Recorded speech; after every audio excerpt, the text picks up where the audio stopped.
ایک شخص اعلیٰ حضرت رحمتہ تعالیٰ علیہ اپنے دور میں بڑے مشہور تھے، اللہ تعالیٰ کی بارگاہ میں گریہ زاری بھی بہت کیا کرتے تھے اور لوگوں میں مشہور بھی تھے کہ تقوی والا عالم اور علم کا انبار ہے ان کے پاس، یہ بڑے اچھے عالم ہیں، ایسے مشہور تھے۔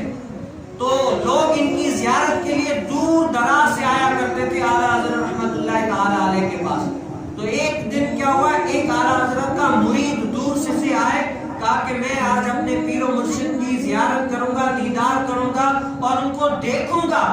اعلیٰ حضرت کو دیکھوں گا اور ان سے کوئی وظیفہ جو ہے نا وظیفہ لوں گا جو میرے پیر و مرشد مجھے عنایت کریں گے، میں ان کو کثرت سے پڑھوں گا اور اس پر جو ہے نا وظیفے کو پڑھ کر اس پر عمل کروں گا، یعنی وہ اپنی زندگی میں اس کو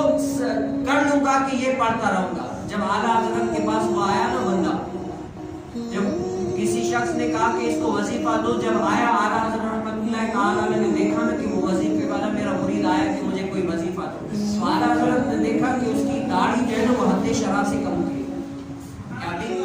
داڑھی مبارک حد شرع سے کم تھی، یعنی ایک مٹھی شریعت نے جتنی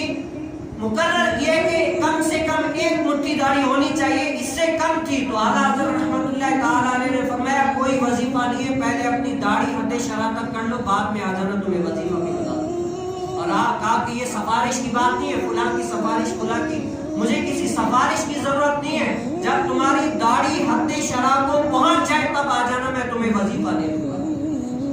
یہ کیا، یہ ان مولویوں پیروں کو اعلیٰ حضرت رحمتہ اللہ تعالیٰ علیہ نے درس دیا کہ اپنے مریدوں کی جیبوں پر نظر رکھنے والوں، اے پیروں پہلے کیا کرو، اپنے مریدوں کی اصلاح کرو، شریعت کی طرف ان کو گامزن کرو، کیا کرو، شریعت کی طرف ان کو گامزن کرو، اگرچہ وہ تمہارے پاس تعویذ کے لیے آئے، اگرچہ وہ تمہارے پاس وظیفے کے لیے آئے، سب سے بڑا وظیفہ، سب سے بڑا جو ہے نا وہ تعویذ یہ ہے کہ ان کو شریعت پر چلاؤ، شریعت پر چلیں گے، اس سے بڑا کوئی تعویذ، اس سے بڑا کوئی وظیفہ ہی نہیں ہے۔ پہلے ان کو اس بات پر عمل پیرا ہو، بعد میں جو ہے نا اپنے